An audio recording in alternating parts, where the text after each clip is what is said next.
Salut les organisers et bienvenue dans ce live numéro 55 de mon défi de 365 jours de live. J'espère que vous allez bien. Aujourd'hui, j'avais envie de parler de choix. Ce matin, j'ai eu très brièvement une conversation par message privé avec une de mes abonnées qui me disait que elle aussi c'était le veto ce matin. Et parce que je disais que j'avais mis mon réveil à 5 heures parce que je reprends mon Miracle Morning et je m'étais réveillée à 4h44. Et donc, elle me dit, moi aussi, je me suis levée tôt. Et je dis, ah bah Tim, lève tôt. Et elle me dit, bah en fait, j'ai pas le choix. Faut que je me lève pour mes enfants ou je ne sais quoi. Enfin, j'ai pas le choix. Et quand elle a dit, j'ai pas le choix, j'ai juste fait un petit clin d'œil en disant, si, si, on a toujours le choix. Et c'est là-dessus que j'avais envie de revenir ce soir. Quand tu dis, j'ai pas le choix, peu importe la situation, peu importe euh, dans quelles circonstances tu le dis, à partir du moment où tu dis que tu n'as pas le choix, tu te mets d'office en position de victime. C'est-à-dire que à partir du moment où tu dis que tu n'as pas le choix, c'est comme si la vie, quelqu'un d'autre, une situation t'imposait quelque chose. Mais si tu euh, te dis que tu as le choix, tu as plusieurs choix, tu as toujours le choix en fait. Selon, peu importe la situation, tu as toujours le choix. Sauf que quand tu dis que tu n'as pas le choix, c'est juste que l'autre choix qui peut être possible ne te convient pas, ne correspond pas à tes valeurs, ne correspond pas à tes convictions, ne correspond pas à ce que tu as envie d'accepter. Donc là, par exemple, ce matin, elle insistait en disant non, j'ai pas le choix parce que sinon mes enfants vont pas se lever, faut que je gère mes enfants, etc.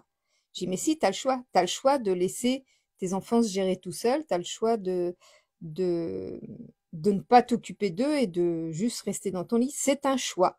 Sauf que toi, comme tu es une maman et que tu veux être là pour tes enfants, tu fais le choix de te lever tôt pour t'occuper de tes enfants.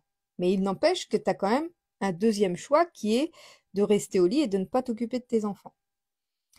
Et ça, il y en a beaucoup qui ont du mal à comprendre ça parce qu'ils disent mais non, mais c'est pas, j'ai pas le choix parce que je peux pas faire ça. Mais si, en fait, tu peux le faire, sauf que ça va en contradiction avec tes valeurs, avec tes envies, avec tes besoins, avec tes croyances. À chaque fois que tu te dis que tu n'as pas le choix, tu t'enlèves ton pouvoir personnel. Parce que quand tu fais le choix conscient de, de prendre telle ou telle décision, parce que tu es prête ou prêt à accepter les conséquences de tes choix, tu prends la responsabilité de tes choix et tu reprends ton pouvoir personnel. À partir du moment où tu dis j'ai pas le choix, tu te victimises en disant bah j'ai pas le choix parce qu'il y a que cette solution-là. Non, il y a que cette solution-là par rapport aux conséquences que tu es capable d'accepter. Là, par exemple, ce matin, elle n'aurait pas accepté de faire l'autre choix parce que elle n'aurait pas supporté de ne pas s'occuper de ses enfants parce que pour elle, une mère doit s'occuper de ses enfants et doit pas les laisser tomber. Et je suis complètement d'accord avec elle. Et elle avait l'impression que je remettais en question son choix. Je dis, je remets pas en question ton choix. Je te dis juste que en disant que tu n'as pas le choix, tu t'enlèves ton pouvoir personnel. Tu te victimises. Alors que quand tu prends la pleine responsabilité des choix que tu fais, quand tu dis je me lève parce que je veux être près de mes enfants, je veux pouvoir m'occuper de mes enfants, je veux pouvoir être là pour eux, c'est un choix. C'est pas j'ai pas le choix, c'est j'ai le choix et c'est ce choix-là que je fais. J'aurais le choix de rester au lit et de ne pas m'occuper de mes enfants et de les laisser se débrouiller et de les laisser faire. Mais mon choix, puisque j'ai fait des enfants et que je veux les assumer de cette manière-là, mon choix, c'est de m'occuper de mes enfants en me levant tôt le matin. Donc c'est un choix. Et il y a beaucoup de situations comme ça où j'entends tellement souvent les gens dire j'ai pas le choix, j'ai pas le choix. Si, si, il y a toujours un autre choix, sauf que les conséquences du choix qu'on ne fait pas, on n'est pas capable d'assumer les conséquences du choix qu'on ne fait pas. Donc, on prend le choix on fait le choix pour lequel on peut assumer les conséquences, mais en aucun cas, on n'a pas le choix en fait. On a toujours le choix. Il y a toujours un deuxième choix, un troisième choix, un quatrième choix peut-être. Il y a toujours plusieurs choix, mais selon les conséquences qui résultent de ces choix, ben, on accepte ou pas les conséquences. Et à partir de là, on fait les choix pour lesquels on est capable d'assumer les conséquences. Mais on a toujours le choix. Donc, si j'ai une suggestion à te soumettre, c'est d'arrêter de dire que tu n'as pas le choix. Tu as le choix, sauf que tu prends la responsabilité de faire ce choix-là parce que, avec ce choix-là, tu acceptes les conséquences. Alors que si tu avais décidé de faire un autre choix, tu en assumes pas les conséquences. C'est juste ça, prendre la responsabilité de ses choix pour arrêter de se victimiser et croire qu'on n'a pas d'autre choix alors qu'on a toujours plusieurs choix, peu importe la situation. On a toujours plusieurs choix. Mais il y a des choix qui nous paraissent tellement dévalorisants ou des choix qui nous paraissent tellement inatteignables ou des choix qui nous paraissent tellement difficiles qu'on préfère dire qu'on n'a pas le choix. Comme ça, on se met juste en position de victime.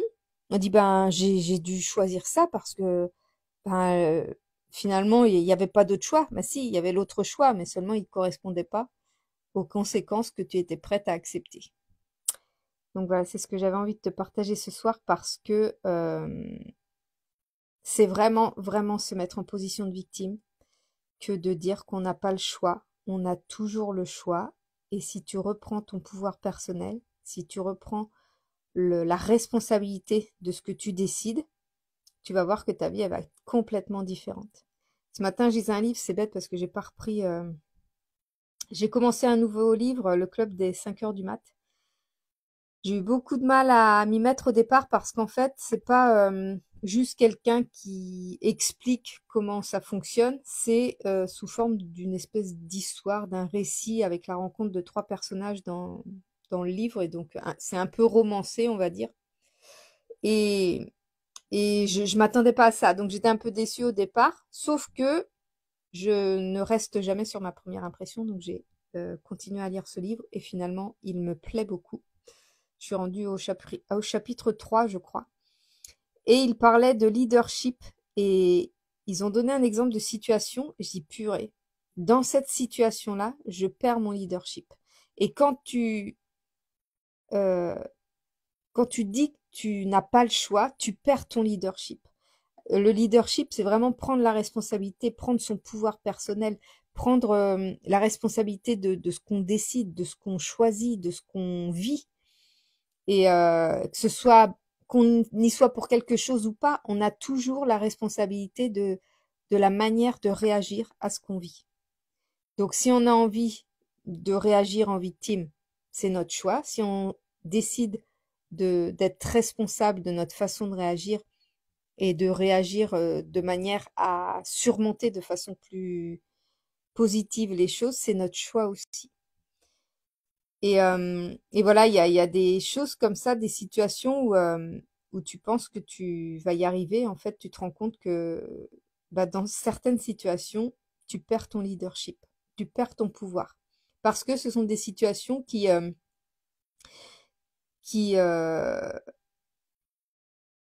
touchent une partie de toi qui est encore fragile ou une partie de toi que tu n'avais pas encore conscientisée, que des croyances, des blessures, des émotions que tu n'avais pas conscientisées. Et dans certaines situations, bah, elles sont mises en avant, elles sont déclenchées et ça te fait perdre ton leadership.